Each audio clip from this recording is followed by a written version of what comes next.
व्यक्तित्व से भी ऊंचा था, व्यक्तित्व से भी ऊंचा था। हौसले थे तूफानी, हौसले थे तूफानी। फैसला अलग था, फैसला अलग था। भारत मां के लिए मिटने के लिए तैयार थी रवानी। राष्ट्र के निर्माण के लिए, राष्ट्र के निर्माण के लिए एकीकरण की धारणा थी अभिमानी। देश हमेशा याद रखेगा आपकी योगदान की कहानी, आपकी योगदान की कहानी। नमस्कार, मैं Shubham Chakne, motivational speaker, actor and business coach. आज बात करेंगे लौह पुरुष सरदार वल्लभ भाई पटेल। इन्हें क्यों कहा जाता है देश के लौह पुरुष? इनके पीछे बहुत सारे कारण हैं। कहा जाता है कि उन्होंने देश के लिए, इस राष्ट्र के लिए बहुत सारे ऐसे कार्य किया है जिनके वजह से इन्हें लौह पुरुष कहा जाता है।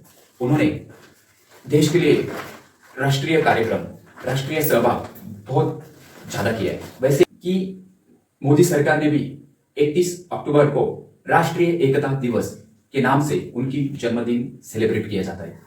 वो अपने काम पे ज्यादा विश्वास रखते थे, बातें कम करते थे और काम ज्यादा करते थे।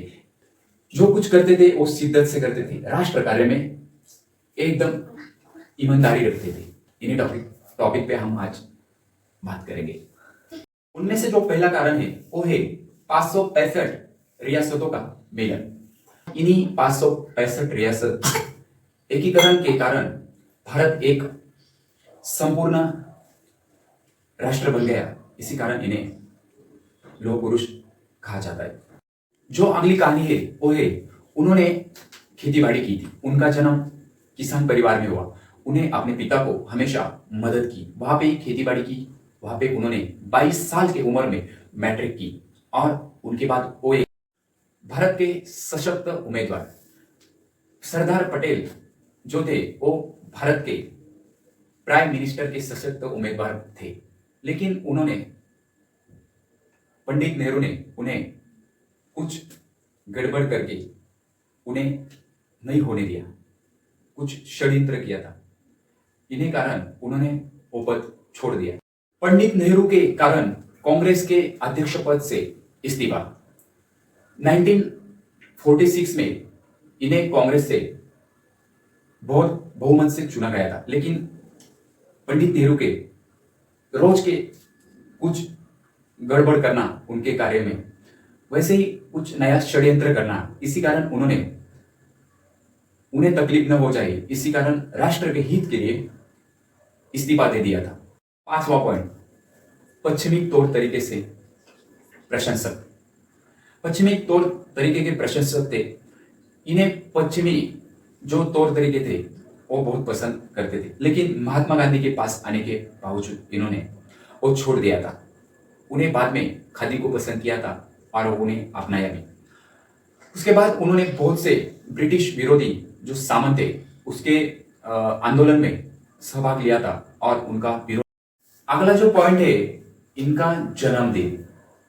इनके जन्मदिन के बारे में ऐसा कोई रिकॉर्ड नहीं है, लेकिन इनकी जो मैट्रिक परीक्षा दी थी उन्हीं रिकॉर्ड से इनका जो जन्मदिन है वो 31 अक्टूबर को मनाया जाता है।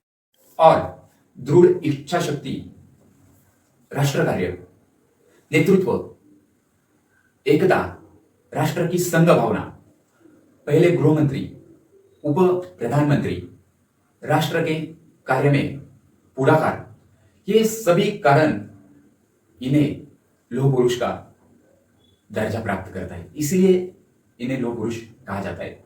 वैसे ही इन्होंने जो 565 रियासतों का एकीकरण किया था और उन्हीं दम पे भारत को एकीकरण किया था, वो सबसे बड़ा था। मुझे लगता है इसी मुख्य कारण से इन्हें लौह पुरुष कहा जाता है। और विश्व की सबसे बड़ी इनकी मूर्ति है जो 128 फुट बड़ी है। उनके बाद जो चीन में बुद्ध की है वो